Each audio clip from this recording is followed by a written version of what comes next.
Assalamualaikum warahmatullahi wabarakatuh.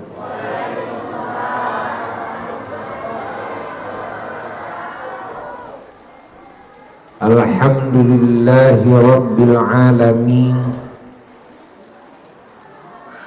wa bihi nasta'inu ala umurid dunya waddin.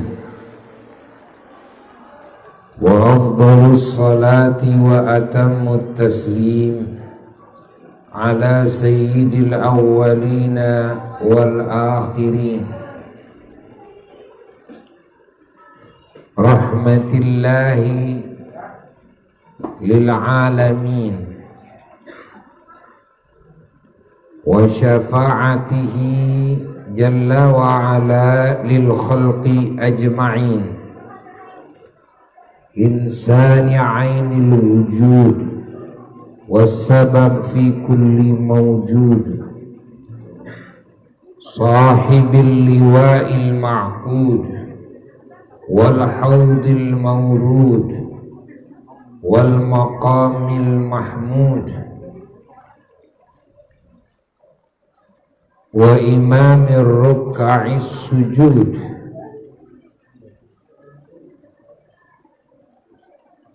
Sayyidina wa nabiyyina wa maulana Muhammad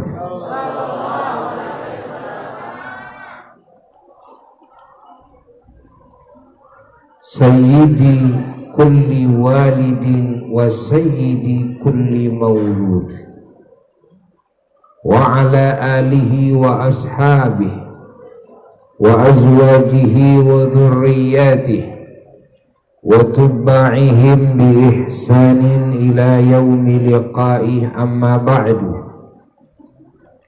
Faya ibadallah, usikum wa nafsi bi taqwallah, faqad fazal muttaqun.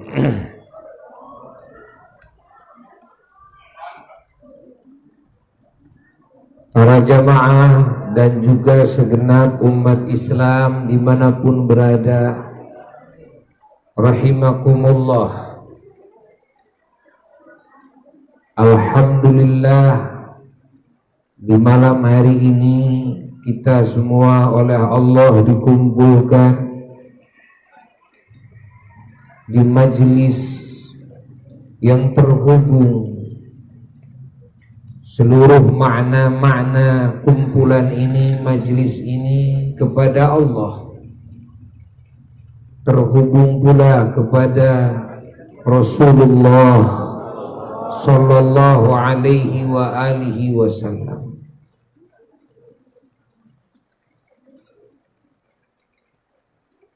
Yang mana kita semua berkumpul atas perintah Allah dan atas perintah Nabi kita semua, Sayyiduna wa Maulana Muhammad sallallahu alaihi wa alihi wasallam, dan juga dicontohi langsung oleh beliau, di mana kita umat Islam diperintahkan oleh Allah dan oleh Nabi kita Sayyiduna wa Maulana Muhammad sallallahu alaihi wa alihi wasallam harus mencari ilmu, yakni ilmu wahyu, ilmu Quran, ilmu sunnahnya Rasulullah sallallahu alaihi wa alihi wasallam yang memperjelas makna-makna Quran, yang mewujudkan apa yang dikehendaki oleh Allah di dalam firman-Nya melalui kehidupan Rasulullah sallallahu alaihi wa alihi wasallam dan sabda-sabdanya, melalui akhlak-akhlak Rasulullah Sallallahu Alaihi Wasallam yang sangat agung dan segala perbuatan-perbuatannya. Yang selanjutnya dijabarluaskan lagi oleh para ulama-ulama Allah setelah baginda Rasulullah Sallallahu Alaihi Wasallam dengan fatwa-fatwanya, dengan nasihat-nasihatnya, wasiat-wasiatnya. Dan alhamdulillah firman Allah juga sunnah-sunnah Rasulullah Sallallahu Alaihi Wasallam dan fatwa-fatwa para ulama-ulama Allah sampai saat ini masih utuh, termaktub,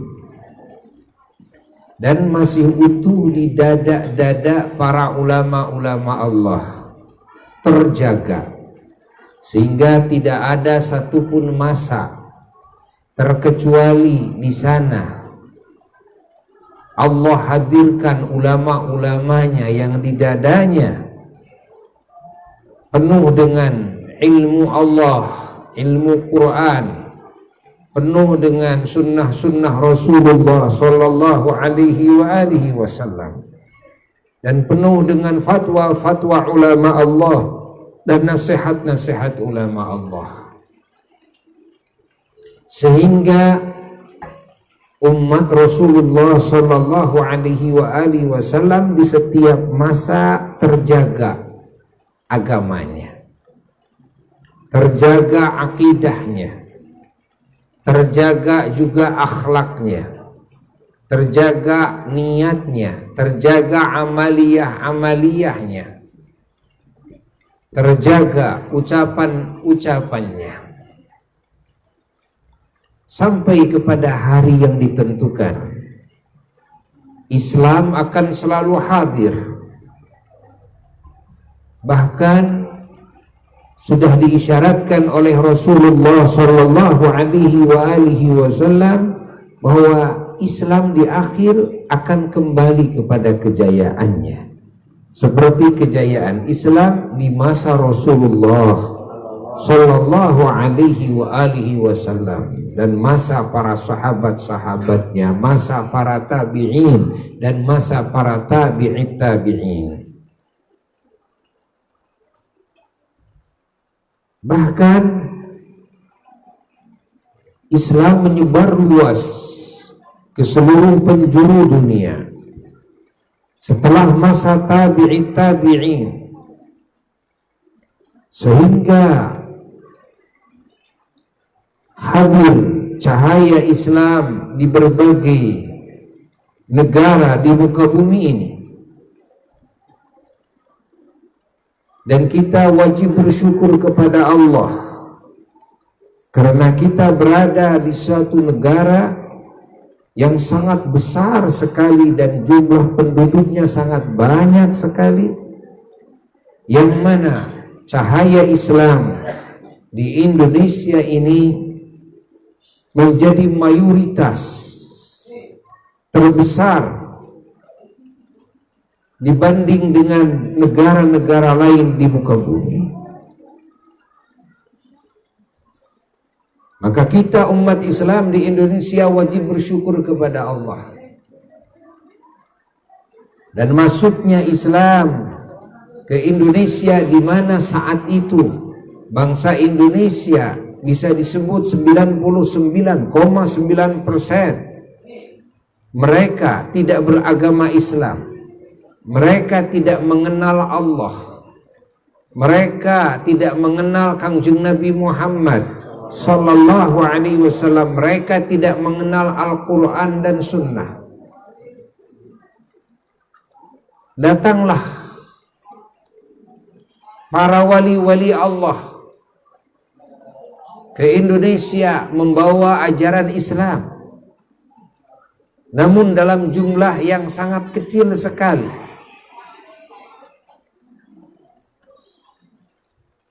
Tapi ketika para wali songo cucu-cucu Rasulullah sallallahu alaihi wasallam masuk ke Indonesia, masuk ke Nusantara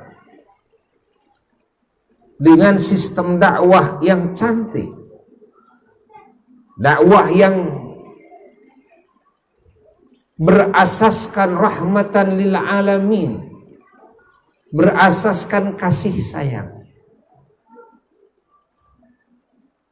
Yang mana ajaran Islam yang berasaskan kasih sayang ini ditawarkan oleh para wali-wali songo kepada bangsa Indonesia yang saat itu mayoritas Hindu dan Buddha. Dan juga di Indonesia ada Konghucu. Dan di Indonesia pun ada ateis. Di Indonesia pun ada komunis yang tidak mengenal agama sama sekali. Para wali-wali Allah, ulama-ulama Allah menawarkan ajaran Islam yang berasaskan kasih sayang kepada semua ciptaan Allah yang disebut dengan bahasa Arabnya atau bahasa Qur'annya rahmatan lil alamin. Bahwa Islam itu asasnya rahmatan lil alamin. Apa yang diperintahkan oleh Allah, apa yang dilarang oleh Allah, asasnya rahmatan lil alamin. Berangkat dari rahmatan lil alamin, diungkap, dijelaskan, dicontohi oleh para wali-wali Allah. Wujud kasih sayang kepada semua ciptaan Allah.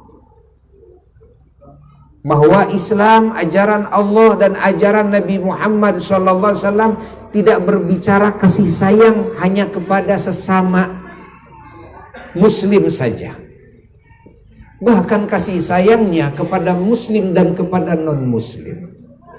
Islam tidak mengajarkan kasih sayang hanya kepada manusia saja, bahkan kepada binatang sekalipun, dan juga kepada lingkungan.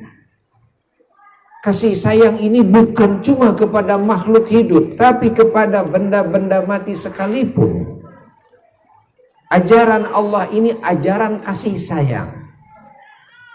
Bagaimana Allah mengajarkan setiap manusia agar sayang kepada bumi, agar sayang kepada tanah, kepada air, kepada api, kan? Kepada tumbuh-tumbuhan, buah-buahan, kepada nikmat Allah sekecil apapun, sehingga Allah melarang memubadirkan, menyia-nyiakan nikmat Allah walaupun kecil sekali. Karena apa? Karena ajaran Allah harus sayang kepada makanan, harus sayang kepada minuman, harus sayang kepada segala nikmat Allah, harus sayang kepada waktu, harus sayang kepada tenaga, kepada kekuatan, jangan disia-siakan, ya. Karena ajaran Islam ajaran kasih sayang yang menyeluruh, kan? Tidak boleh merusak, kan? Air. Sehingga di dalam Islam, insya Allah, air sangat dihormati dan sangat dijaga. Kesuciannya sangat dijaga. Tidak boleh membuang kotoran-kotoran kepada air yang mengalir. Kan? Tidak boleh kencing di sana, tidak boleh berak di sana. Ini ajaran Islam. Agar setiap orang bisa ngambil manfaat, hatta bisa meminumnya. Adapun, kan, perilaku membuang kotoran, membuang sampah, kan, kepada air mengalir, ketahuilah bahwa itu bukan ajaran Islam. Walaupun yang melakukannya umat Islam. Subhanallah. Islam melarang kencing atau buang berak, buang kotoran di bawah pohon-pohon yang berbuah, di mana nanti kalau jatuh ke tanah, kan, maka tanah itu sudah ada kotorannya, di sana ada bakteri, sehingga makanan ini tidak sah, tidak layak untuk dimakan, dikonsumsi. Buah-buahan kalau jatuh ke tanah harus tetap layak dimakan, kan? Bukan cuma dimakan oleh manusia saja, dimakan oleh binatang pun harus layak dimakan. Islam adalah ajaran kehidupan, Masya Allah, yang penuh dengan kasih sayang, yang penuh dengan cinta, yang penuh dengan kedamaian, penuh dengan toleransi, Masya Allah, penuh dengan berbuat kebaikan kepada sesama, dan juga penuh dengan ikatan ukhuwah persaudaraan, baik bersaudara seagama maupun bersaudara sebangsa setanah air, maupun bersaudara sesama manusia, bahkan bersaudara sesama ciptaan Tuhan. Islam agama yang membawa kedamaian,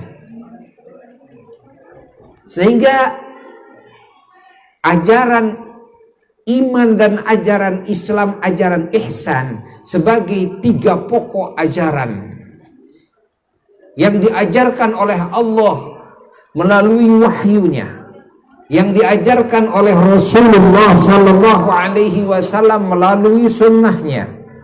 Ingat, pokoknya ada 3. Yang pertama adalah Islam, kedua iman, ketiga ihsan. Yang disebut dengan ajaran Islam, dinul Islam, pokoknya 3. Dinul Islam itu di dalamnya iman, Islam, ihsan. Apa arti daripada iman? Iman diambil pokoknya dari 2. Satu, iman itu maknanya adalah mempercayai, percaya. Islam itu agama kepercayaan, percaya kepada Allah sebagai Tuhan yang hak, yang menciptakan alam semesta, yang mengaturnya, yang mengurusnya, yang membolak-baliknya,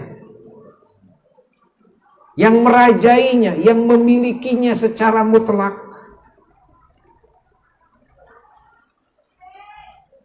Kepercayaan kepada Kangjeng Nabi Muhammad Sallallahu Alaihi Wasallam dan semua utusan-utusan Allah yang sebelumnya, bahwa mereka adalah utusan Allah, betul-betul utusan Allah, yang diutus oleh Allah, membawa ilmu yang agung dari Allah, ya, yakni hidayah, petunjuk dari Allah, agar semua manusia dan bangsa jin mengikuti petunjuk Allah. Yang mana siapa yang mengikuti petunjuk Allah, maka dia akan meraih keselamatan dalam hidupnya, kebahagiaan, keamanan, kesehatan, kekuatan, kecerdasan, Masya Allah, kesucian, kebenaran, keadilan, keterpujian, keterdepanan, kewangian, keistimewaan, sampai kepada kesempurnaan.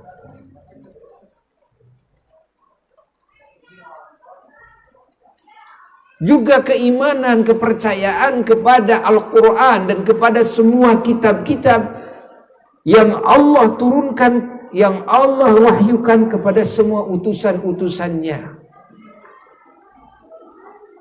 Bahwasanya Al-Quran dan kitab-kitab tersebut betul-betul firman Allah, bukan ucapannya para rasul, bukan ucapannya malaikat Jibril alaihi salatu wassalam, tapi Al-Quran adalah firman Allah. Walaupun di dalam Al-Quran dan kitab-kitab samawi, di sana ada ucapan malaikat Jibril, dalam arti Allah lah yang mewahyukan, kan? tentang ucapan malaikat Jibril, tentang ucapan para nabi, tentang ucapan para dan sebagainya, hatta ucapan iblis, ucapan kaum kafirin dan sebagainya oleh Allah dikisahkan. Tapi ini semua adalah firman Allah Jalla Jalaluhu wahda, yang di dalamnya penuh dengan aturan hidup, yang mana aturan hidup ini aturan yang mana siapapun yang mengikuti kepada aturan Allah ini pasti dia akan menggapai keselamatan, kebahagiaan, kemuliaan, keuntungan dari dunia sampai akhirat. Ini ditawarkan.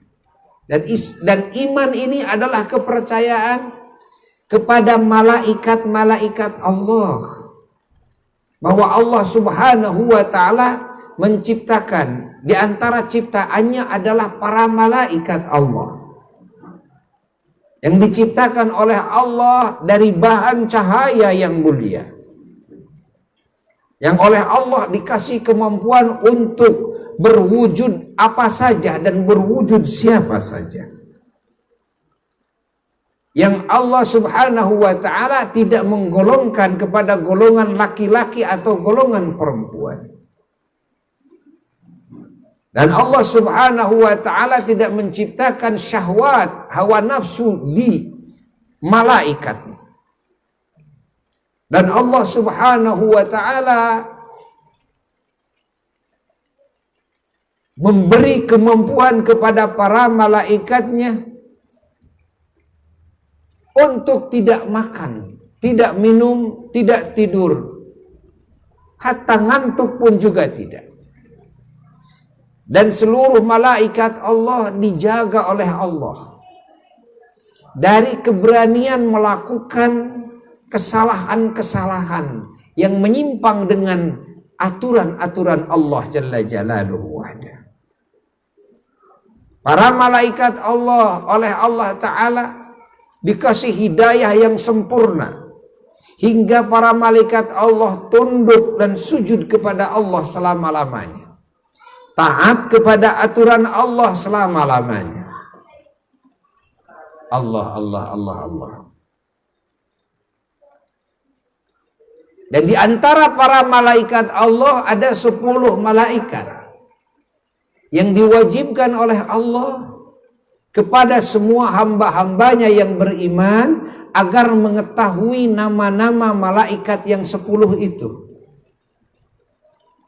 dan juga agar mengetahui kepada pekerjaan-pekerjaan bidang-bidang malaikat yang 10 itu, yaitu malaikat Jibril alaihissalatu wassalam, malaikat Mikail, malaikat Israfil, malaikat Azrail, malaikat Munkar, malaikat Nakir, malaikat Raqib, malaikat Atid, malaikat Malik dan malaikat Ridwan alaihimussalatu wassalam. Ini yang disebut dengan pimpinan para malaikat. Dan di antara yang 10 ada 4 malaikat yang menjadi pimpinan tertingginya, yang disebut malaikat ru'asa, malaikat yang menjadi rois. Siapa? Adalah malaikat Jibril alaihissalatu wassalam, malaikat Mikail, malaikat Israfil, dan malaikat Azrail alaihimussalatu wassalam. Dan di antara 4 malaikat ada lagi yang lebih tinggi, ya. Di sini ikhtilaf di kalangan para ulama-ulama Allah. Sebagian para ulama Allah ada yang condong kepada bahwasanya malaikat yang tertinggi adalah malaikat Jibril alaihi salatu wassalam. Sebagian ulama, ya, ada yang berpendapat tidak seperti itu. Lalu di antara para utusan Allah ada utusan-utusan Allah yang wajib diketahui namanya, yaitu yang disebut oleh Allah langsung namanya di dalam Al-Quran, firman-Nya. yakni 25 Rasul alaihimus salatu wassalam. Lalu di antara 25 Rasul ada yang ditinggikan lagi derajatnya oleh Allah, yang disebut dengan ulul azmi, yaitu 5 Rasul, yaitu Kangjeng Nabi Muhammad sallallahu alaihi wasallam, lalu Kangjeng Nabi Ibrahim alaihi salam, lalu Kangjeng Nabi Musa alaihissalam, lalu Kangjeng Nabi Isa alaihissalatu wassalam, lalu Kangjeng Nabi Nuh alaihissalatu wassalam. Dari yang 5 ini Allah Ta'ala kan memilih yang tertinggi ya, daripada para rasulnya yang tertinggi, yakni Sayyiduna wa Maulana Muhammad sallallahu alaihi wa alihi wasallam. Bahkan kedudukan Kangjeng Nabi Muhammad sallallahu alaihi wasallam wajib diyakini oleh setiap muslim. Kedudukannya beliau sebagai akramul khalqi, sebagai makhluk termulia di sisi Allah, wa ahabbul khalqi ilallah, dan sebagai makhluk yang paling dicintai oleh Allah di antara kekasih-kekasihnya yang dicintai oleh Allah. Para malaikat dimuliakan dan dicintai oleh Allah. Para nabi, para rasul alaihimus salatu wassalam dimuliakan dan dicintai oleh Allah. Para wali-wali Allah, para ulama, kan? Para syuhada, para solihin adalah orang-orang yang dimuliakan dan dicintai oleh Allah. Di antara deretan yang dicintai oleh Allah, ada yang paling dicintai oleh Allah adalah Sayyidina wa Maulana Muhammad sallallahu alaihi wa alihi wasallam. Allahumma salli wa sallim wa barik alaihi wa ala alihi wa sahbihi. Nah, ini iman, ini kepercayaan kepada malaikat, kepercayaan juga kepada akhirat, kepada hari kiamat, bahwasanya dunia dan seisinya, langit dan sepenuhnya, matahari, bulan dan semua bintang-bintang dan planet-planet yang Allah ciptakan, ini semua ada masanya, alias ada batasan masanya. Batasan masanya itu yang disebut dengan hari kiamat. Allah tidak menciptakan bumi, langit, matahari, bulan dan semua bintang dan planet yang Allah ciptakan untuk keabadian. Tapi Allah ciptakan hanya sesaat,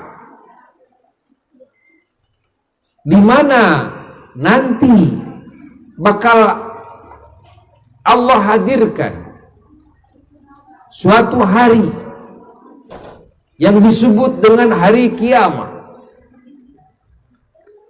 di mana di hari tersebut dalam riwayat hadis hari itu adalah hari Jumat, ya, entah Jumat yang mana.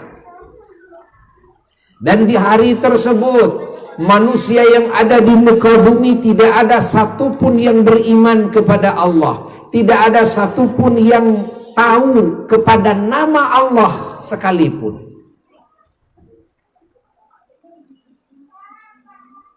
Merekalah orang-orang yang akan mengalami pahitnya, getirnya kejadian-kejadian kiamah yang dahsyat.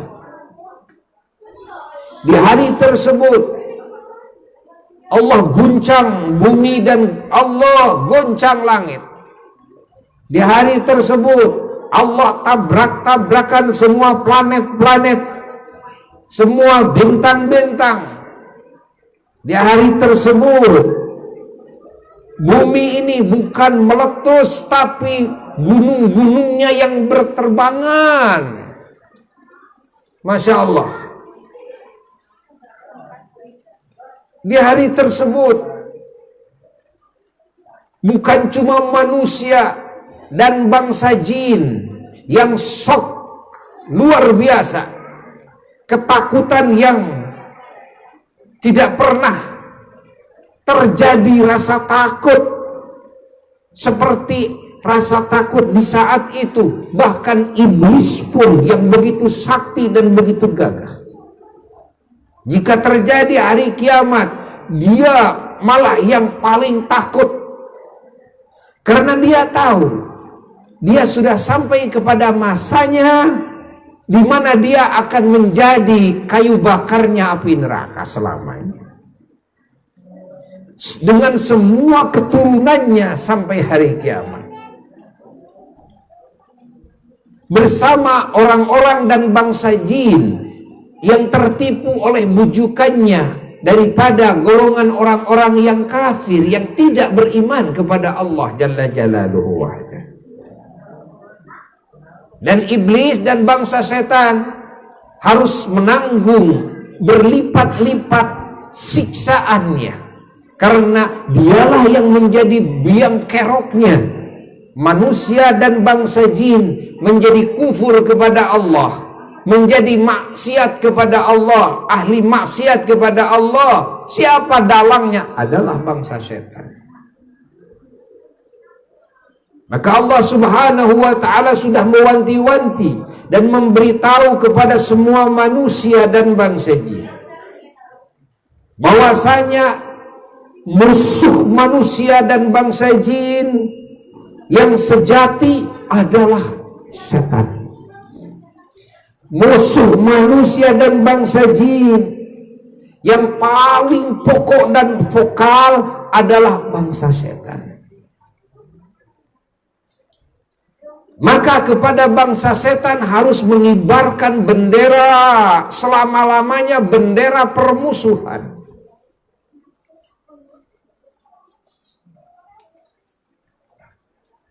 Harus meyakini bahwasanya bangsa setan adalah musuhnya manusia dan musuhnya bangsa jin.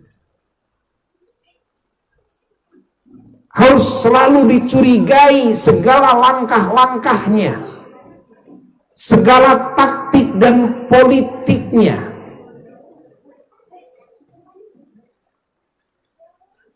Manusia dan bangsa jin diperintahkan membentengi dirinya agar tidak tergoda oleh bangsa setan.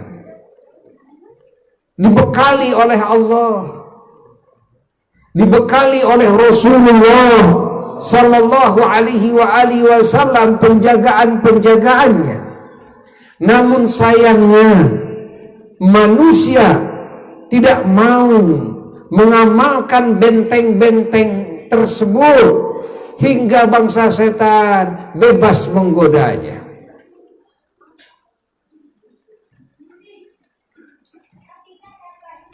Hari kiamat, bangsa setan, merekalah yang harus menanggung lipatan-lipatan siksaan. Maka tidak ada makhluk yang paling takut terjadinya hari kiamat kecuali bangsa setan. Setelah itu adalah bangsa kaum kafirin yang tidak beriman kepada Allah. Dan di saat hari kiamat terjadi, yang hadir di muka bumi hanyalah orang-orang yang tidak beriman kepada Allah.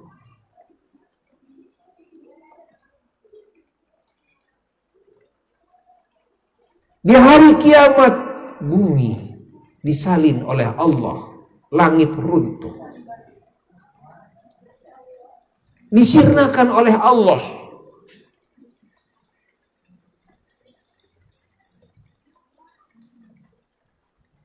Kehidupan manusia berganti dari kehidupan dunia kepada kehidupan akhirat.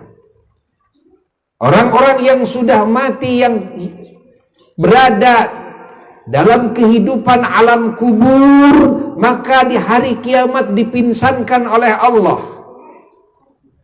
Karena kematian hanya dikasih oleh Allah satu kali saja. Ketika kiamat terjadi, maka semua ahli barzakh dipinsankan oleh Allah, lalu dibangkitkan oleh Allah Subhanahu wa ta'ala, sehingga pindah dari kehidupan alam kuburnya kepada kehidupan akhirat. Maka hiduplah semua manusia, bangsa jin dan bangsa setan di kehidupan akhirat yang abadi.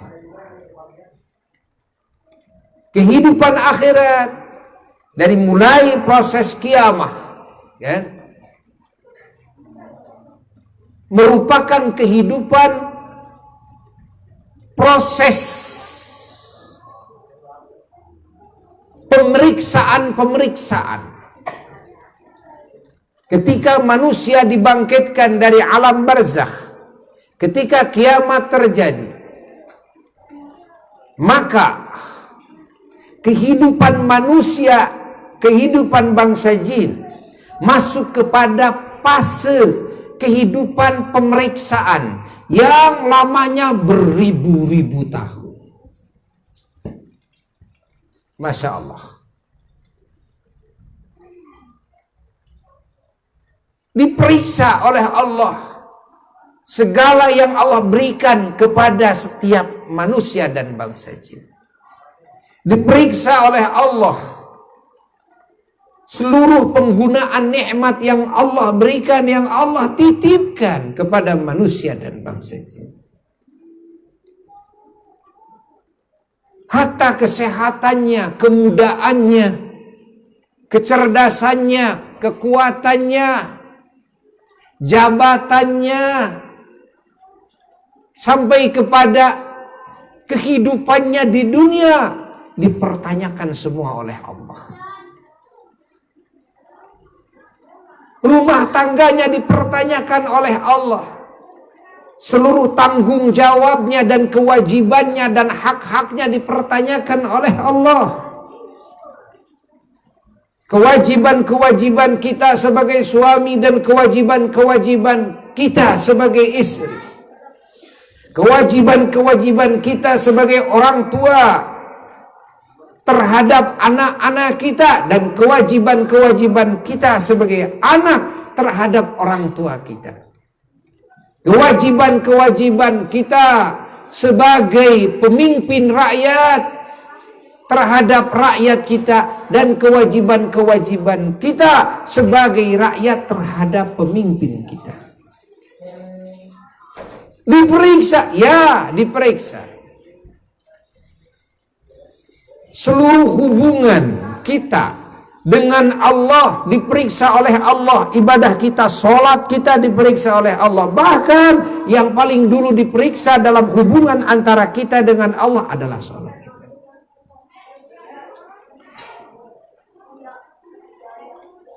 Masya Allah, diperiksa semuanya, dari mulai ingat, dari mulai tamyiz sampai mati. Selama ingat. Bagaimana sholat kita? Karena ibadah yang dilakukan setelah tamyiz sampai balik tetap akan mendapatkan balasan dari Allah jika itu sah. Jika itu sahih ibadahnya, sesuai dengan ilmu yang Allah ajarkan.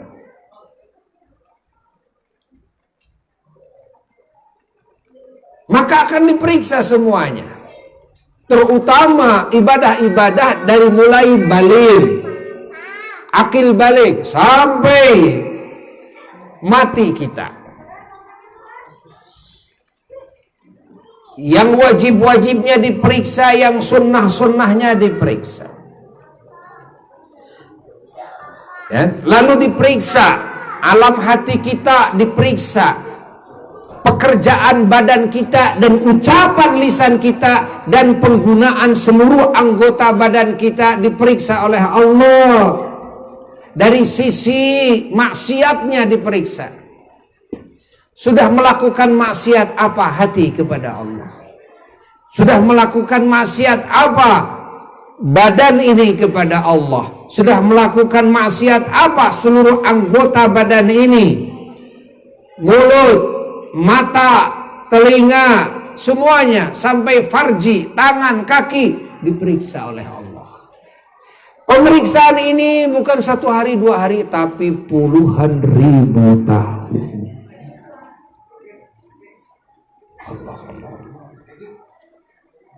Bukan waktu yang sangat singkat, bukan. Fase pemeriksaan itu lama sekali.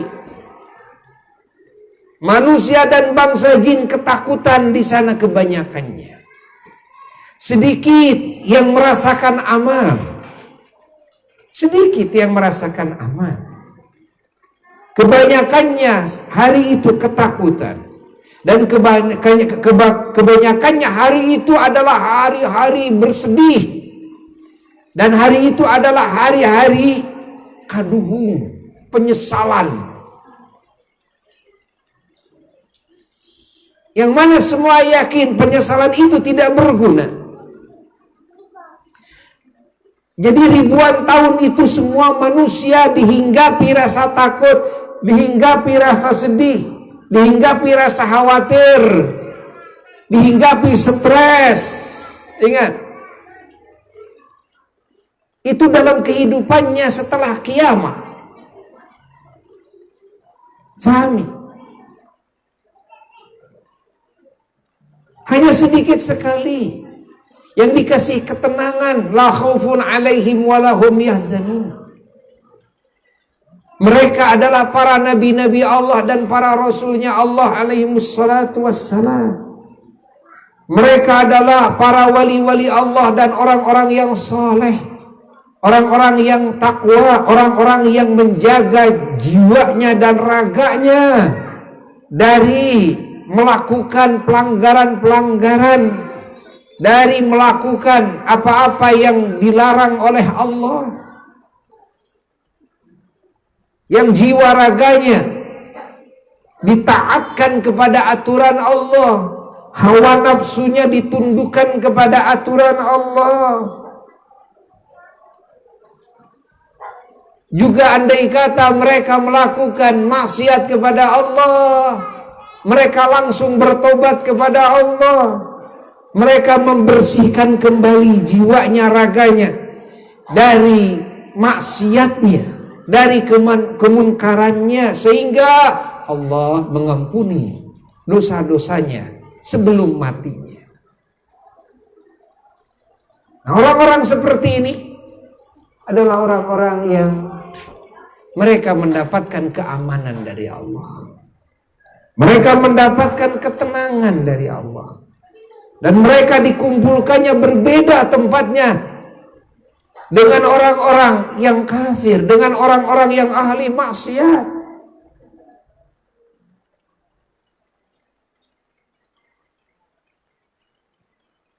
Allah, Allah, Allah, Allah, Allah.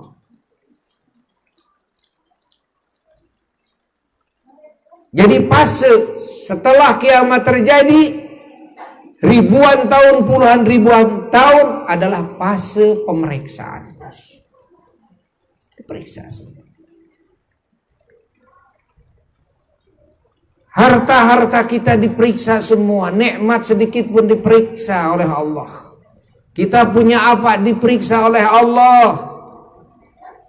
Bagaimana cara menghasilkan harta tersebut? Bagaimana cara menggunakan harta tersebut? Masya Allah, diperiksa oleh Allah Jalla Jalaluhu. Allah, Allah, Allah, Allah, Allah, Allah.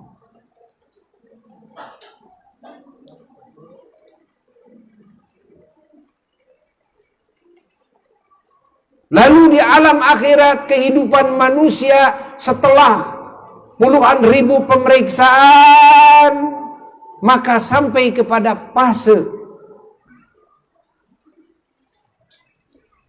melewat kepada Shiratal Mustaqim.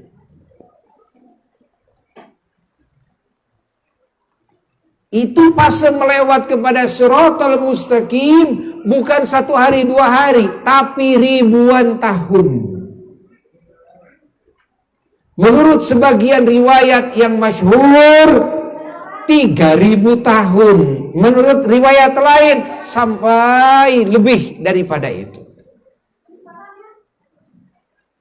Nanjaknya 1.000 tahun, mudunnya 1.000 tahun, baru datarnya 1.000 tahun.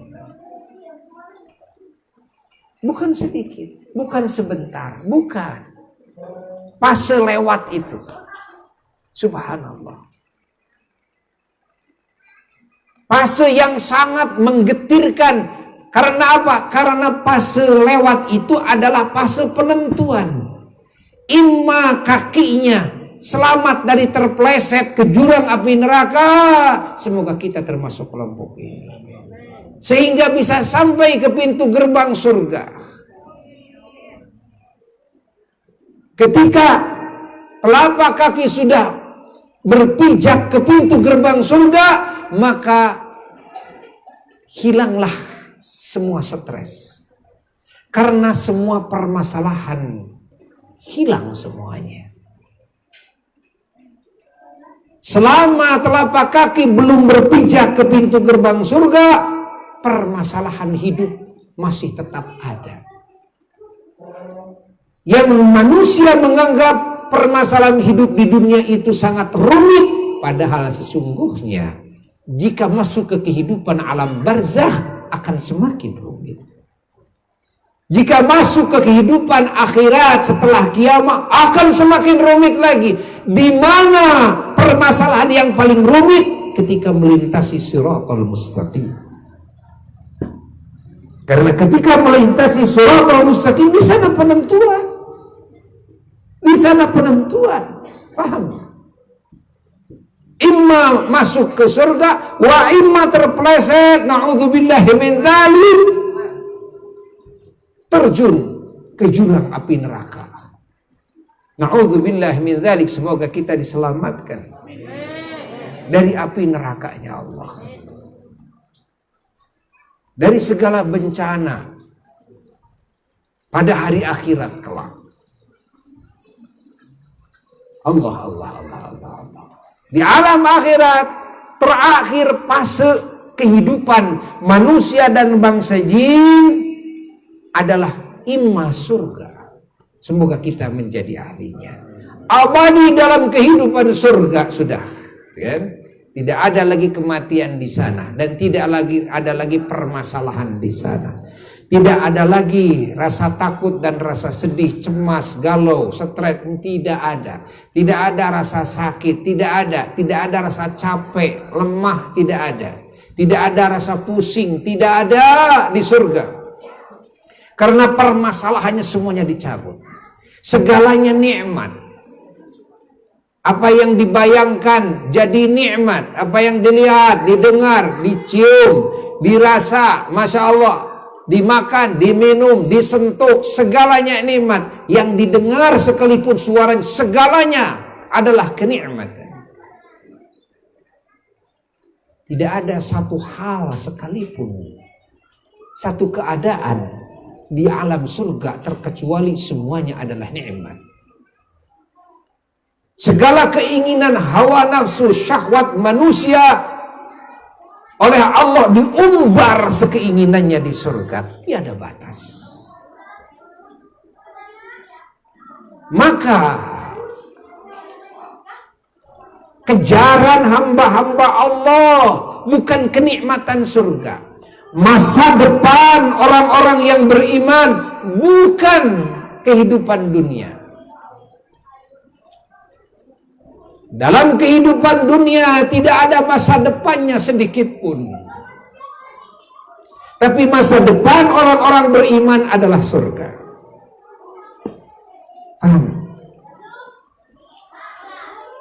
Keselamatan adalah keselamatan yang abadi. Kebahagiaan adalah kebahagiaan yang abadi. Kemuliaan adalah kemuliaan yang abadi. Bukan keselamatan, kebahagiaan, kemuliaan yang sesaat. Adapun orang-orang yang tidak beriman, karena mereka tidak beriman kepada kenikmatan surgawi, maka yang mereka kejar yang disebut masa depan itu masa tua. Di hari tua, sampai matinya. Sungguh picik sekali dan sungguh sempit sekali masa depannya. Ini masa depan mereka. Yang mereka cari hanya keselamatan di dunia semata. Padahal keselamatan di dunia sangat sebentar sekali. Yang mereka cari adalah kebahagiaan dunia, padahal kebahagiaan dunia hanya sejenak. Yang mereka cari adalah ketinggian pangkat di dunia, padahal ketinggian pangkat di dunia hanya sementara, hanya sesaat. Andai kata lulus menjadi pejabat di Indonesia berapa tahun?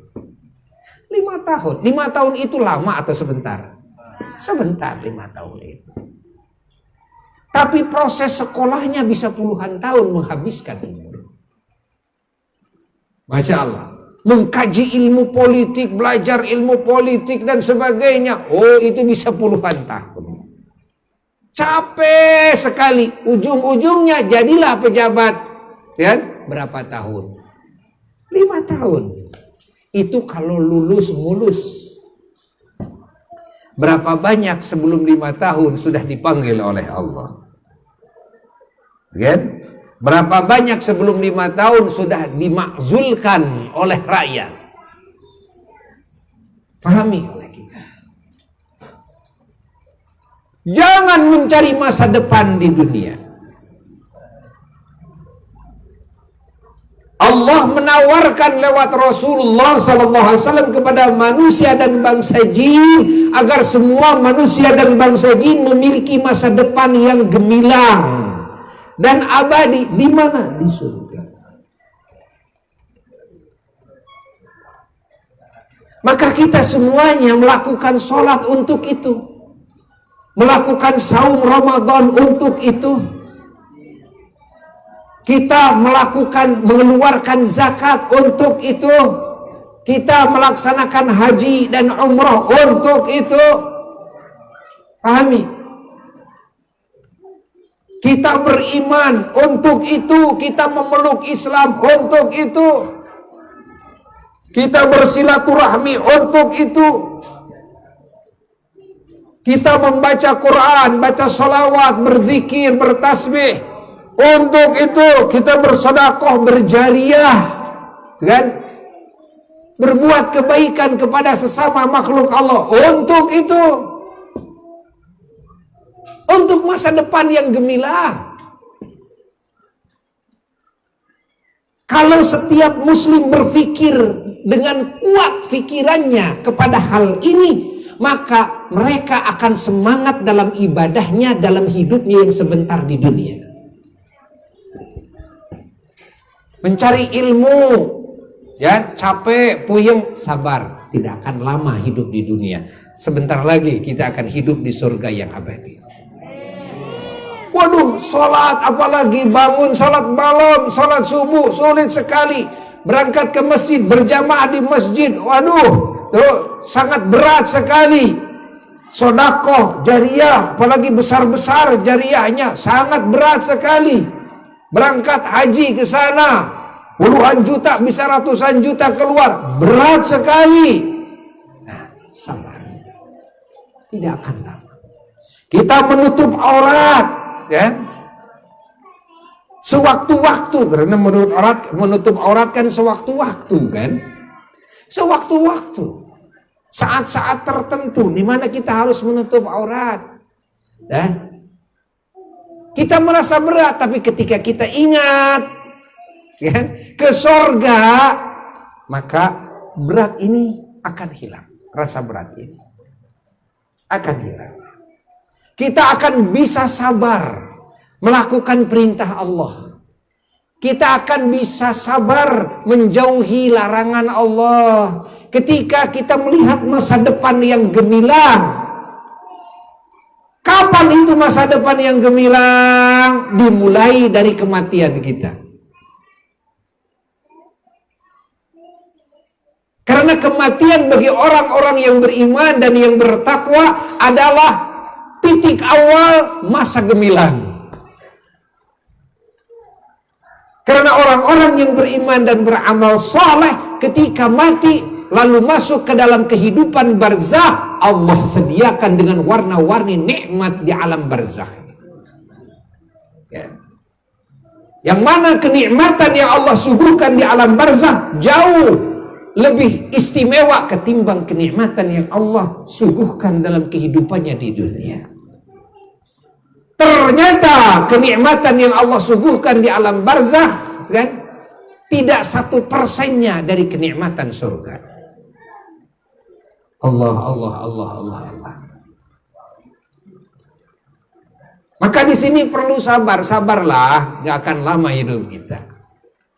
Waduh, saya harus ngaji, waduh saya harus sholat, aduh saya harus, sabarlah, gak akan lama. Sekarang atau besok atau lusa kamu mati sudah selesai. Capek kamu itu selesai, kan?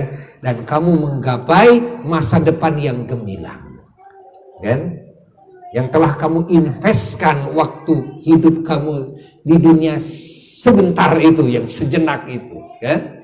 Kamu invest sholat, invest saum, invest sedekah jariah dan sebagainya. Allah. Maka terakhir alam kehidupan, fase kehidupan, imma surga abadi di surga, wa imma masuk neraka dan abadi di neraka bagi orang-orang yang kafir, bagi bangsa jin yang kafir, na'udzubillahi min dzalik, dan bagi bangsa syaitan, la'natullah alaihim ajma'in. Adapun bagi orang-orang yang beriman lalu mengotori imannya dengan maksiat kepada Allah, imma wa imma dia mungkin mendapatkan ampunan Allah, ya. Wa imma mungkin juga tidak diampuni oleh Allah, sehingga dia mau tidak mau harus masuk dulu kepada jurang api neraka dan dibakar dulu, disiksa dulu sampai habis dosa-dosanya. Namun orang-orang yang beriman walaupun harus masuk neraka dulu, ada aturan Allah yang ditetapkan oleh Allah, mereka tidak abadi di nerakanya. Namun walaupun tidak abadi, semoga kita tidak dimasukkan kepada api neraka. Karena siapa yang akan kuat menghadapi api neraka? Wala aqwa 'alan naril jahim, kan? Para wali Allah dalam sebagian munajatnya, itu munajatnya wali-wali Allah, ilahi lastulil firdausi ahla, ya Allah, saya tidak pantas untuk menjadi ahli firdaus karena banyaknya kesalahan. Wala aqwa 'alan naril jahim, namun saya pun tidak mampu, tidak akan kuat untuk masuk kepada neraka jahim. Jangankan masuk kepada neraka jahim, dengan percikan api rokok saja tidak mampu. Ya. Fahabli taubatan waghfir dzunubi. Oleh karena itu, maka berikanlah kepada hamba taubat. Berikanlah kepada hamba taubat. Yakni, ya Allah, rizkikan kepada hamba agar hamba bisa bertobat kepada Engkau.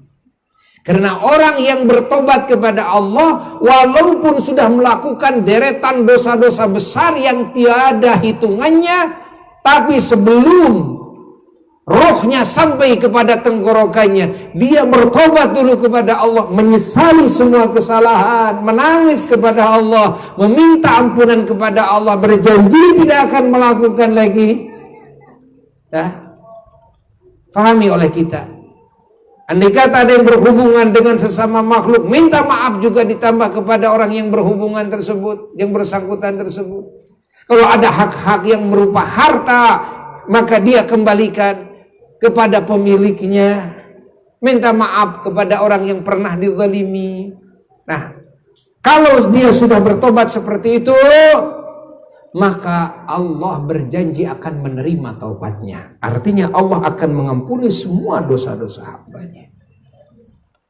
Nah, makanya sering-seringlah bertobat kepada Allah.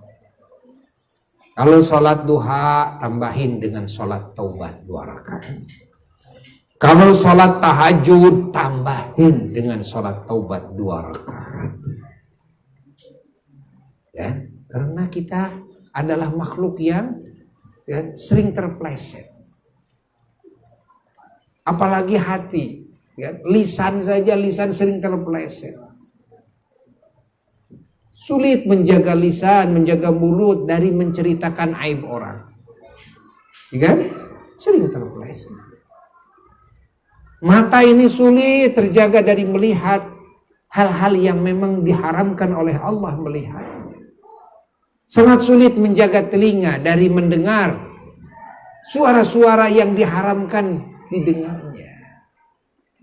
Sulit kita menjaga kaki kan, dari melangkahnya kaki ke tempat-tempat, ke majelis-majelis, kumpulan-kumpulan yang dilarang oleh Allah Jalla Jalaluhu wahda untuk didatanginya. Apalagi hati yang bolak-baliknya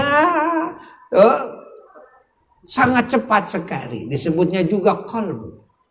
Apa arti qalbu? Qalbu itu bahasa Arab. Ya. Arti qalbu itu adalah yataqallabu. Apa yataqallabu? Itu tuk-tek kan, bolak-balik sangat cepat sekali. Tek tek tek tek, sangat cepat sekali. Maka menjaga maksiat hati jauh lebih susah ketimbang menjaga maksiat anggota badan ini. Orang yang bisa selamat seluruh anggota badannya dari maksiat, sulit tetap bisa selamat hatinya dari melakukan maksiat. Allah. Maka jangankan sepadan al-faqir yang masih lemah, masih sering terkuasai oleh setan dan hawa nafsu, sepadan para kekasih Allah, para wali-wali Allah, Masya Allah, hari-harinya penuh dengan istighfar. Hari-harinya penuh dengan istighfar. Memohon ampunan kepada Allah. Hatta makhluk yang paling suci Sayyiduna wa Maulana Muhammad sallallahu alaihi wasallam, beliau memohon ampunan kepada Allah. Beliau nyatakan dalam hadis sahihnya, tidak kurang dari 100 kali memohon ampunan kepada Allah. Ini Rasulullah yang tidak ada dosanya. Tapi perasaan manusia kalau semakin mulia, dengan semakin hadir dalam hati manusia mulia, rasa salah walaupun sesungguhnya tidak salah. Ya. Itulah hati manusia yang mulia. Maka hati manusia yang mulia kan, kerjaannya, bagian daripada amal-amalannya adalah sering meminta maaf kepada Allah. Bahkan sering meminta maaf kepada sesama makhluk Allah. Oleh sebab itulah ada peradaban di Sunda, ada peradaban di Indonesia, warisan daripada orang-orang soleh. Apa? Punten. Apa? Punten. Maaf.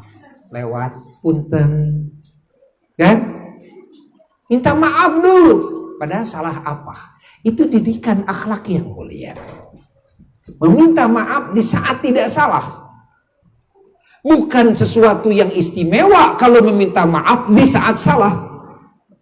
Tapi manusia mulia adalah manusia yang akhlaknya sering meminta maaf di saat tidak salah. Paham? Paham tidak? Hayati oleh kita semua. Ini berbicara ajaran Allah yang disebut dengan al-Islam, dinul Islam, kan? Ada 3 pokoknya, iman, Islam, dan ihsan. Arti iman ada 2 pokoknya. 1, iman itu kepercayaan kepada yang barusan disebutkan. 2, arti iman itu adalah memberi aman. Dan iman itu apa? Memberi aman. Karena ketika seseorang beriman, maka keimanan itu akan memberikan keamanan kepada jiwa raganya dari ancaman Allah, dari murka Allah. Ingat, keimanan tersebut akan memberikan aman kepada jiwa raganya dari godaan setan dan dari menguasainya hawa nafsunya kepada dirinya dan dari tipuan dunia yang menipu. Kasih aman. Dengan iman maka dirinya jadi aman. Paham? Lalu memberi aman ini juga kepada yang lain. Ketika iman seseorang dengan iman yang sahih, maka keimanan tersebut akan memberikan aman kepada semua makhluk Allah yang lain. Anda jangan khawatir, wahai manusia. Anda jangan khawatir, wahai binatang. Hatta semut, burung sekalipun, apa sekalipun, kan? Di mana Anda merasa lemah, Anda merasa takut ditindas oleh saya adalah mukmin.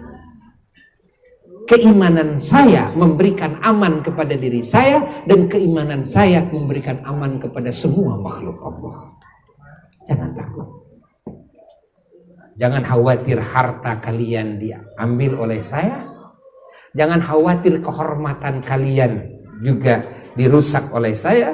Jangan khawatir hak-hak kalian dijajah oleh saya. Kan? Jangan khawatir, kan? Ingat, jangan khawatir. Karena keimanan yang Allah ajarkan kepada hati saya, ingat, melahirkan keamanan bagi diri saya, aman bagi semuanya. Ini makna iman. Subhanallah. Lalu yang kedua, makna Islam. Apa itu Islam? Pokok dari makna Islam dua juga. Apa itu Islam? Yang pertama, Islam maknanya adalah istislam. Apa istislam? Istislam adalah tunduk taat patuh kepada aturan Allah. Hati ini tunduk patuh kepada aturan Allah. Yang mana aturan Allah turunkan kepada manusia dan bangsa jin dalam kehidupannya di dunia, supaya hidupnya teratur dengan aturan Rabbul Ardi was Sama, dengan aturan sang pemilik bumi dan langit, dan yang merajai semua alam semesta. Yang mana dengan aturan Allah tersebut, ketika diikuti aturan Allah, ditaati aturan Allah, maka manusia dan bangsa jin akan mendapatkan hayatan thayyibatan, kehidupan yang baik di dunia dan di akhirat. Nah, ini makna istislam yang pertama. Maka muslim adalah orang yang patuh aturan. Maka juga kita sebagai muslim mengaku kita muslim, tapi kita tidak patuh kepada aturan Allah, masih dipertanyakan keislaman kita ini. Karena Islam adalah istislam. Apa istislam? Adalah inqiyad li ahkamillah. Adalah tunduk, turut tumut karena sadaya aturan Allah. Kan? Yang kedua, makna Islam yang kedua adalah memberikan kedamaian. Ingat, memberikan apa? Kedamaian dan keselamatan. Maka dengan Islam yang Allah anugerahkan kepada kita, Islam ini akan memberikan kedamaian, keselamatan kepada jiwa dan raga kita, kepada harta benda kita, Masya Allah, kepada keluarga kita, kepada keturunan kita, dan kepada semua makhluk Allah. Jangan khawatir Anda, kan? Berkumpul dengan saya karena saya muslim. Artinya saya adalah orang yang oleh Allah dianugerahi Islam, di mana Islam yang Allah anugerahkan kepada diri saya, ingat, melahirkan kedamaian, keselamatan bagi diri saya dan bagi kalian semua, dan bagi semua makhluk Allah. Anda akan selamat jikalau saya dekat dengan kalian. Anda akan damai jikalau saya berhubungan dengan kalian. Jangan khawatir kalian ditipu. Jangan khawatir kalian digosok. Jangan khawatir kalian dizalimi. Jangan khawatir kalian dijajah. Jangan. Jiwa kalian, raga kalian, harta kalian, kehormatan kalian, akal kalian, agama kalian, sampai segala yang Allah berikan kepada kalian akan selamat semua dan akan damai semua ketika saya berhubungan dengan kalian. Saya pun merasa damai karena Islam inilah yang mendamaikan saya. Paham tidak? Jelas tidak?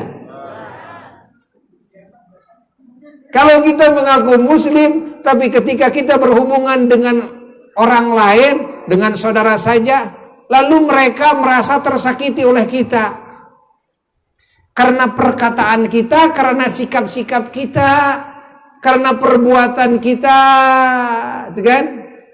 Berani menggosok harta orang lain, berani jalir janji, berani minjem tapi nggak bayar-bayar. Nah, orang lain itu kan merasa tenang tidak? Kita dekat dengannya, tapi kita punya perilaku seperti itu, ya.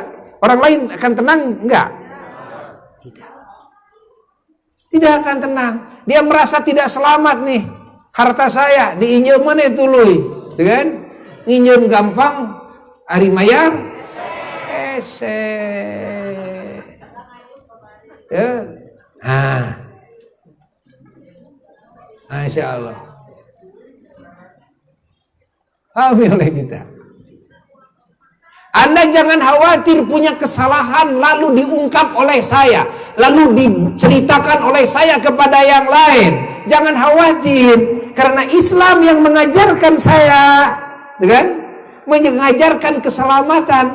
Anda tetap selamat bersama saya. Kesalahan Anda, kan, tetap tertutup di hadapan saya. Allah. Bahkan hati saya dididik tidak boleh ingin tahu kepada kesalahan siapapun. Keinginan tahu saja tidak boleh, apalagi sampai saya menceritakan dan mempublikasikan kesalahan yang lain kepada yang lainnya. Jangan khawatir. Inilah Islam. Maka di dalam hadis Rasulullah SAW mengisyaratkan bahwa al-muslim, orang muslim itu man saliman nas.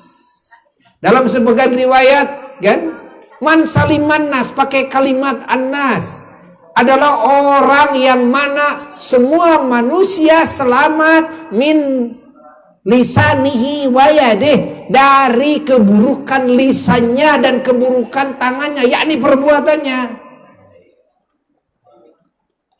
Kalau kita hidup bergaul dengan sesama manusia, ada seorang saja, ya kan, yang tidak selamat dari keburukan lisan kita atau dari keburukan perbuatan kita, maka keislaman kita inilah yang diragukan. Center,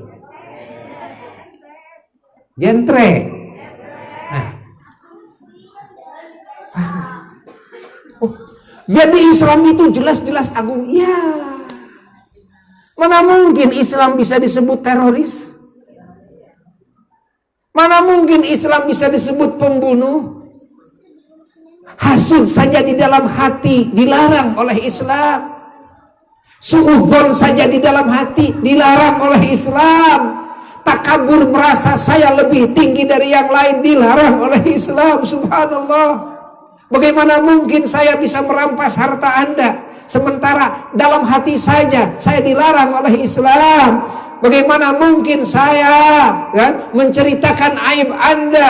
Suudzon saja di dalam hati sudah dilarang oleh Islam. Subhanallah, begitu agung ajaran Islam. Maka orang-orang yang benci kepada Islam, mereka mencari cara agar orang-orang yang tadinya bukan muslim tidak masuk kepada ajaran Islam, tidak memeluk kepada ajaran Islam, sengaja dibikin onar, dibikin gitu kan, apa namanya, skenario gitu kan, dibikin skenario seolah-olah Islam ini radikal, Islam ini pembunuh, Islam ini perusak, Islam ini peneror dan sebagainya. Sehingga orang-orang yang kafir yang tadinya tidak mengenal Allah, tidak mengenal Islam, mereka takut untuk masuk kepada ajaran Islam. Tapi ternyata usaha-usaha mereka yuriduna ayyutfi'u nurallah.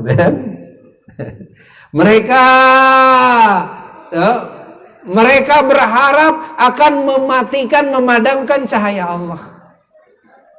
Wa yaballahu illa ayyutimma nurahu. Namun Allah Ta'ala kan, Allah Ta'ala tidak menghendaki kecuali Allah menyempurnakan cahayanya.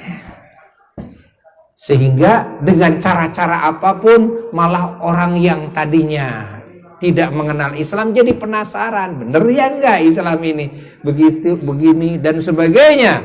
Akhirnya banyaklah yang memeluk Islam gara-gara apa? Islam dijelek-jelekan. Maka jangan khawatir umat Islam dijelek-jelekin. Ya. Jangan khawatir umat Islam difitnah. Jangan khawatir. Yang terpenting kita bisa menjalankan Islam dengan sebenar-benarnya dalam kehidupan kita, dhahiran wa batinan. Kan? Menjalankan Islam dalam hati kita, menjalankan Islam dalam pembicaraan kita, menjalankan Islam dalam segala perbuatan kita, semua fungsi dari anggota kita penuh dengan cahaya Islam. Itulah arti Islam. Islam diambil dari kata salam. Dan salam itu apa? Salam itu selamat, kedamaian, damai. Ya. Tidak ada permusuhan. Ingat, tidak ada permusuhan. Bahwa yang dianggap musuh oleh Muslim adalah setan. Yang dianggap musuh oleh Muslim setelah setan apa? Hawa nafsunya sendiri. Yang dianggap musuh oleh Muslim siapa? Adalah dunia yang menipu. Bukan orang-orang yang tidak beriman, bukan non-Muslim, bukan. Non-Muslim bukan musuh. Fahami bahwa dakwah adalah kewajiban kita atas dasar kasih sayang kita agar semua manusia mereka menjadi ahli surga, punya masa depan yang gemilang. Kita tawarkan Islam dengan bahasa yang baik, dengan uswah hasanah, contoh kan? Contoh ini keagungan Islam dengan akhlak, dengan perbuatan kita dan ucapan kita dan pergaulan kita dengan semua makhluk Allah yang mereka akan melihat, menyaksikan, mendengar dan merasakannya. Begitu hebatnya ajaran Islam, begitu hebatnya Islam, subhanallah. Ya? Buya belajar, ini lagi belajar mempraktekkan, lagi belajar. Tapi ternyata sudah menemukan keajaiban-keajaiban. Apa yang Allah janjikan, padahal ini masih belajar. Salah satu yang Buya sekarang didik diri Buya itu bagaimana merasa sayang kepada non-Muslim. Kalau sayang kepada Muslim itu sudah terbentuk. Tapi sayang kepada non-Muslim, ingat, boleh jadi jarang terbentuk. Sayang kepada semua manusia. Yang mana ini adalah asas daripada ajaran Islam. Wa ma arsalnaka illa rahmatan lil alamin. Kami tidak mengutus engkau Muhammad, risalah ini illa rahmatan, kecuali engkau dan risalah yang kami utuskan kepada engkau untuk diajarkan, disampaikan kepada semua manusia dan bangsa jin adalah kasih sayang. Illa rahmatan, illa, nggak ada lain, hanya kasih sayang, hanya kasih sayang. Lil alamin, bagi semua alam semesta, bukan bagi muslim saja, bukan bagi manusia tapi bagi semua ciptaan Allah. Allah, Allah, Allah, Allah. Coba praktekkan. Dengan non-muslim, dengan orang Hindu, dengan orang Buddha, membangun persaudaraan, kan? Membangun ukhuwah persaudaraan, watoniyah, wah persaudaraan insaniyah, kan? Coba dipraktekkan. Bahkan dengan pemimpin-pemimpin mereka, dengan para pendetanya, kan? Dengan biksu-biksunya. Kita bersaudara, gitu kan? Hubungan kita baik, Masya Allah. Hubungan kita baik, ada kontak lewat WA, kan? Baik. Subhanallah. Sehingga apa yang dirasakan oleh Buya, pergi ke negara mana saja, pergi apalagi di Indonesia, Masya Allah. Masalah bukan cuma para ulama saja atau orang-orang muslim saja yang itu jelas seagama, Masya Allah, ya. Yang menyambut malah mereka pemimpin-pemimpin Hindu, pemimpin-pemimpin Buddha, pemimpin Masya Allah Kristen. Karena apa? Karena hubungan yang baik yang diajarkan oleh Islam, yakni oleh Allah. Karena Islam ajaran Allah Jalla Jalaluhu wahidah. Barusan Buya cerita, barusan saja nih sebelum kesini Buya, sebelum kesini cerita kepada keponakan Buya itu Mang Haji Iin. Tadi pagi-pagi ngaji di Cibaduyut karena jalannya macet, kesiangan sampai di Cibaduyut jam 11:30 lebih malah, kan? Akhirnya setelah adzan duhur baru bisa memulai ngaji sampai 1:30 tadi kan, ngaji 1:30. Seharusnya mengajar manasik haji di pesantren. Tapi ketika pulang, ini lampu mobil Buya yang ini yang dipakai, ya, picek satu, ya, yang kanan. Duh, ini harus dibenerin dulu. Tapi ini kan hari Minggu, bengkel yang mana yang buka? Hari Minggu biasa Buya suka benerin di variasi di sini di Penyen. Di mana yang buka? Telepon yang punyanya. Telepon. Oh, ada apa? Lo kangen. Pak Kiai udah lama. Ini mobil ini picek sebelah. Bawa ke sana. Buka. Ya tutup tapi nanti saya bawa. Dianya nggak ada. Saya telepon. Kalau Pak Kiai sudah ada di pintu gerbang, kasih tahu saya. Datang tadi ke sana. Datang telepon langsung, benerin lampu, dibongkar, benerin lampu. Sampai sore gak akan keburu nih ke simpang, gak akan keburu ke simpang. Ya sudah, akhirnya dibatalkan manasik, kembali lagi ke Cibaduyut. Makanya nyuruh Ustadz Hendi digeser ke pada maghrib, siapin, kan? Ada berita ke sini? Ada berita ya, geser pada maghrib karena dekat dari Cibaduyut. Cerita sama keponakan. Nah, lihat. Ini salah satu bukti nyata. Kan? Dia sampai Masya Allah, kan? Sampai sekarang belum dibayar. Gak pakai bon, gak pakai apa-apa, wala apa-apa. Dia langsung benerin, pokoknya bener saja. Kan? Pak Kiai mau bayar kapan sajalah. Gak dibayar juga gak apa-apa. Subhanallah. Kan?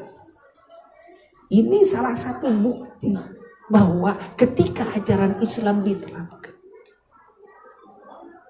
kan, kehidupan manusia akan damai, hati manusia akan saling menyayangi. Ketika dia dalam hati ada sifat sayang, maka yang disuguhkan adalah yang terbaik bagi siapapun yang ia sayang, kan? Jangankan manusia, singa sekalipun, kalau kasih sayang ditumbuhkan, maka dia akan sayang kepada kita. Berapa banyak orang yang banyak duitnya, dapat penghasilan dari apa? Dari memperkerjakan singa. Benar gak? Karena dia bersahabat dengan singa, kan? Padahal ajaran Islam, ajaran rahmatan lil alamin. Artinya dengan siapapun, hatta dengan binatang buas sekalipun, kalau bisa tanamkan kasih sayang kepada mereka. Ketika ditanamkan kasih sayang kepada mereka, sikap kita dasarnya adalah sayang, ucapan kita dasarnya sayang, segala sesuatunya dasarnya sayang, akan terasa dan tercium oleh mereka. Seperti halnya kita diurus oleh orang tua kita. Kita merasakan sayangnya orang tua. Walaupun kita diusir, jor sia, init kemana sia, kan itu sia, paling 2 hari 3 hari, nanti kembali lagi. Kembali lagi enggak? Kembali lagi kepada orang tua. Kenapa? Karena kita merasakan kasih sayang orang tua. Bahwa orang tua marah kepada saya memang karena salah saya. Kenapa? Kita malah ingin kembali lagi kepada orang tua lagi, kembali lagi ke rumah lagi. Karena kita tahu bahwa orang tua saya sayang kepada saya. Berbeda dengan tetangga, baru ada jebeng sedikit. Baru aja jebeng sedikit, gitu kan? Hanya dengan isyarat, gitu kan? Isyarat sedikit membekas di dalam hati. Seumur hidup tidak mau ketemu lagi dengan dia. Benar enggak? Kenapa? Karena kita tidak pernah mencium bahwa itu adalah kasih sayang. Tidak. Tapi orang tua walaupun memarah-marahi kita, mengusir kita, tapi kita mencium kasih sayang dari orang tua. Jelas kita? Jelas itu? Subhanallah. Itulah kasih sayang. Itulah kasih sayang. Maka yang harus dijadikan dasar adalah rahmah. Kita dakwah dasarnya rahmah, sayang. Kita amar bil ma'ruf, kita nahi anil munkar, tetap dasarnya sayang. Al-amru bil ma'ruf birrahmah. Ala asasi rahmah. Muntolaknya adalah rahmah. Wan nahyu anil munkar, melarang yang lain dari kemunkaran pun juga muntolaknya titik.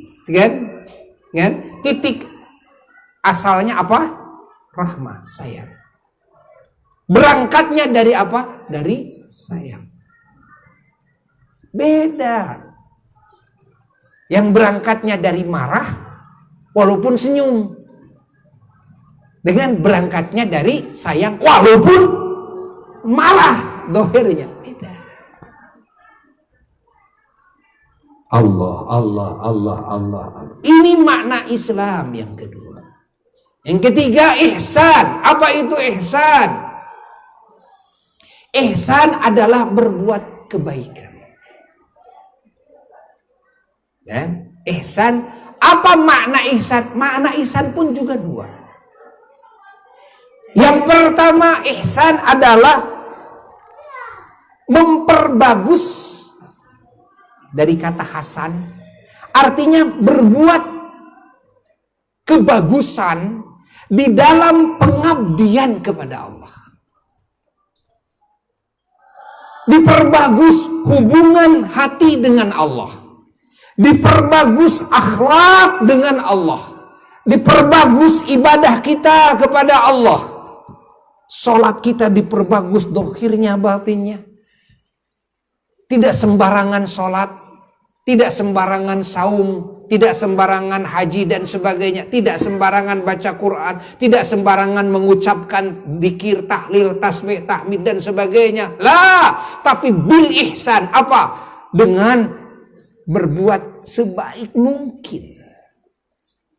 Yang disuguhkan kepada Allah sebaik mungkin. Dohiran wa batinan. Ini adalah ihsan.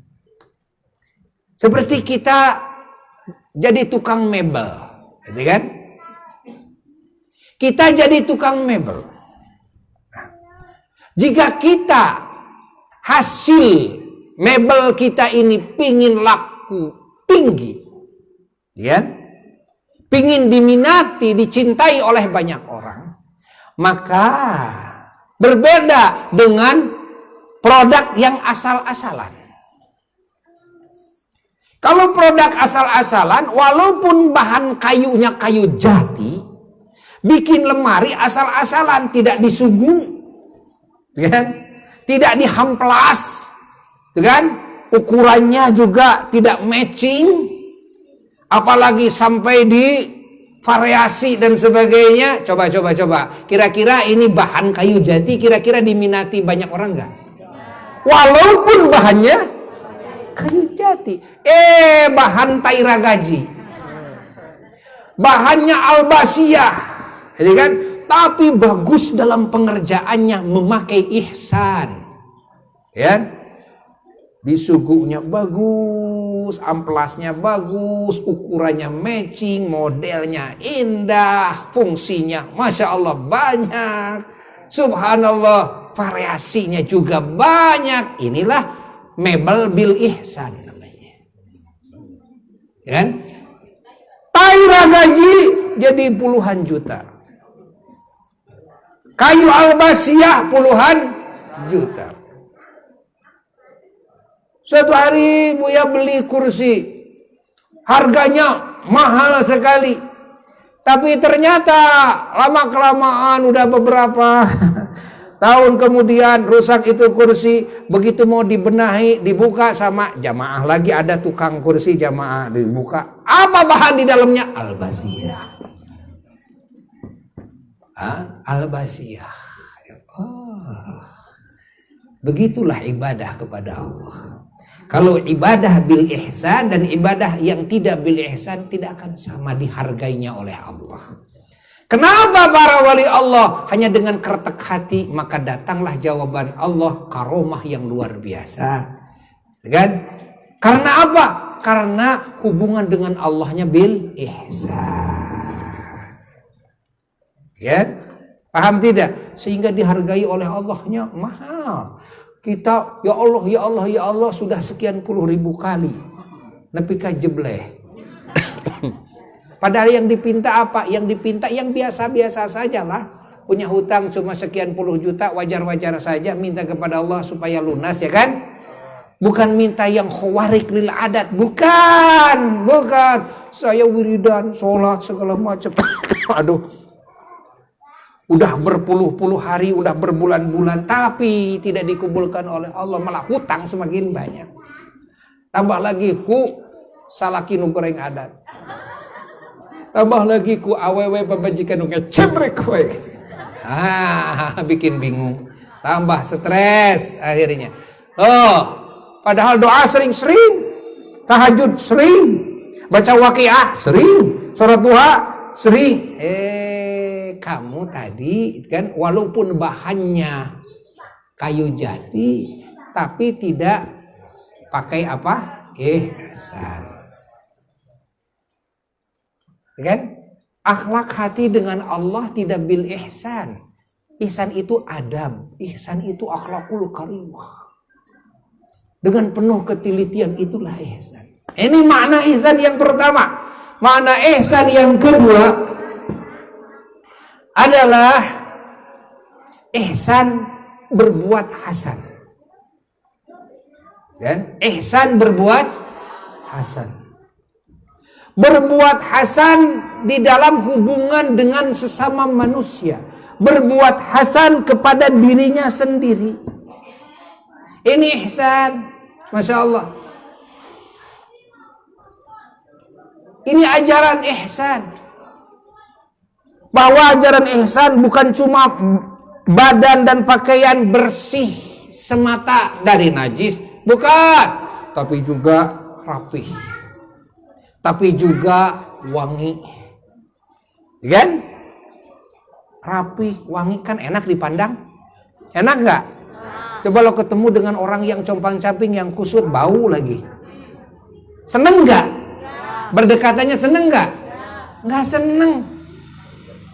Masya Allah, badannya bersih, pakaiannya bersih, rapi, wangi, karena bil ihsan, dirinya sendiri, Masya Allah. Sehingga terjaga dari penyakit, terjaga dari, Masya Allah, hal-hal yang menjijikan, kan? Subhanallah, ini ihsan. Faham tidak? Paham tidak? Dan sekarang banyak yang bisa ihsan terhadap dirinya sendiri dari sisi itu. Kan? Dari sisi itu. Namun melupakan ihsan kepada Tuhannya. Ibadahnya tidak diperbagus. Hubungan hatinya dengan Tuhannya tidak diperbagus, tapi badannya dibagus-bagus, kan? Pakaiannya, rumahnya bil ihsan, makanannya bil ihsan, Masya Allah bil ihsan. Lalu apa itu ihsan? Kepada sesama. Kepada sesama selalu berbuat baik. Kan? Kepada sesama selalu berbuat baik. Ucapannya selalu baik, raut wajahnya selalu baik, senyum manis selalu bertabur. Kan? Masya Allah, ucapan-ucapan yang lemah lembut, yang bermakna, kan? Ini ihsan. Masya Allah. Ini ihsan. Hubungan yang baik.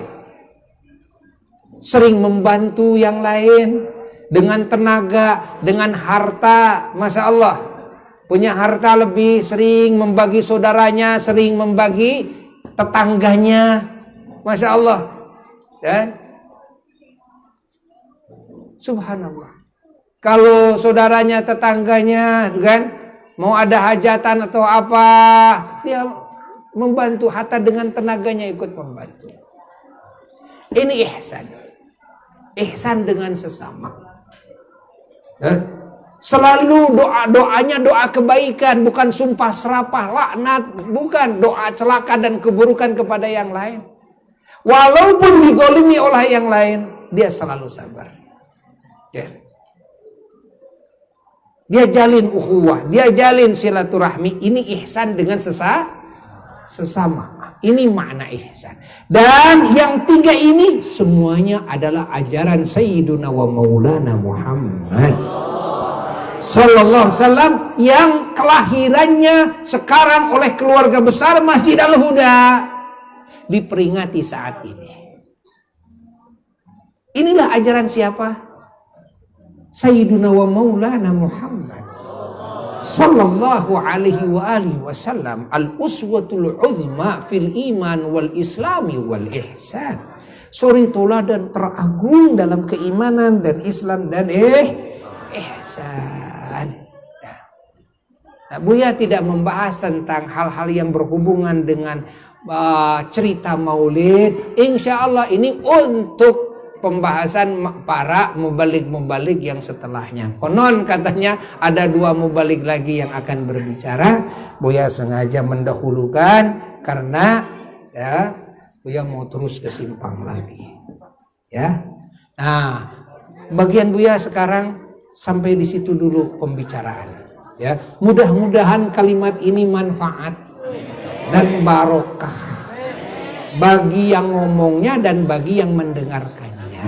Ya, mudah-mudahan dan semoga majelis ini menjadi sebab diampuni segala dosa kita, ditutupi semua aib kita di dunia dan di akhirat, dan juga dikabulkan segala doa-doa kita yang baik di sisi Allah, baik untuk kemaslahatan dunia maupun untuk agama, juga untuk keselamatan, kebahagiaan dan kemuliaan di akhirat kelak.